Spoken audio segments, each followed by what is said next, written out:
This used to be a glorious tree. It was the most magnificent oak in this field until a year ago, but it had started to decay long before that. This is the tree we sat under that one September afternoon. He brought his electric guitar into this barren wasteland of sun-fried grass, and I brought my camera for a class assignment and took about 100 pictures of him.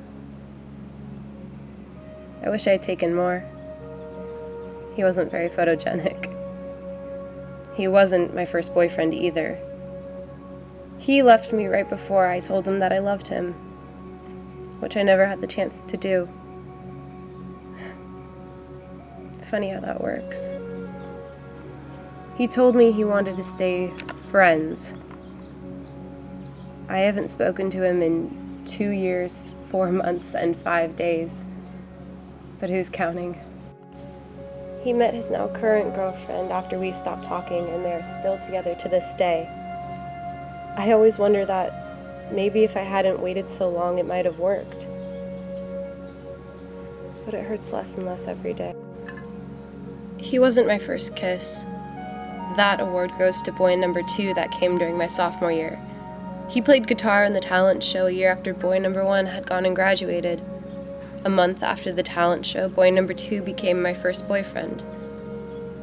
2 weeks after that, his dad died in a car accident. 2 months after that, he broke up with me. I saw it coming anyways. During our time together, we spent time in this very field too. I think I'm seeing a pattern here. As before, he's long gone and graduated just like boy number 1. He's back together with his ex prior to our time together. It's like I'm the entree before the main course, I guess. And although he was my first kiss, I didn't love him like boy number 1. I didn't love him at all. Now he'll always be my first kiss, and I'll be a name added to the long list of girls he's been with. I hope both boys are happy. Over the summer, though, something weird happened. I met and fell in love with a guy who I'd only known for 3 weeks. Maybe it was just a spur-of-the-moment thing. I try to tell myself that, but I always find myself thinking about him as if he were here. I have commitment issues. Maybe it's because of my parents' divorce. Maybe I just have extreme trust issues. Maybe I'm too gullible. Maybe I'm just terrible at the whole relationship thing.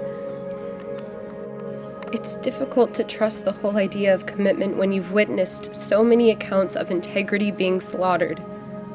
It's hard to trust people when your visions of honesty have been blurred to opaque screens. As I sit here in this field, I don't know how I'm supposed to move forward. I see a young boy trying to saddle himself on a bike that's twice as tall as he is. I also see the body of an aged and deteriorating oak sleeping in the grass. It was a superb tree until a year ago when a storm came and crumbled its entirety to the ground. It must not have been prepared.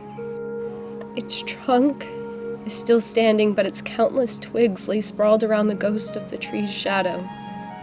Its branches all akimbo. The foundation is all that remains.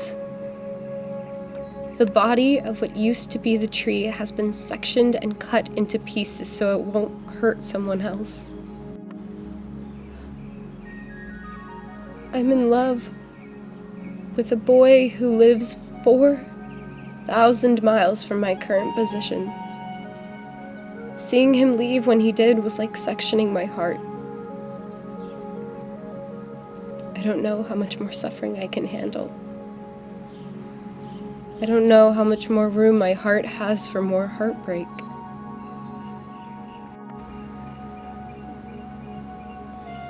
As I look over at the boy, he's finally mounted on his bike and he's pedaling away. It's getting late. Maybe it's time for me to go too.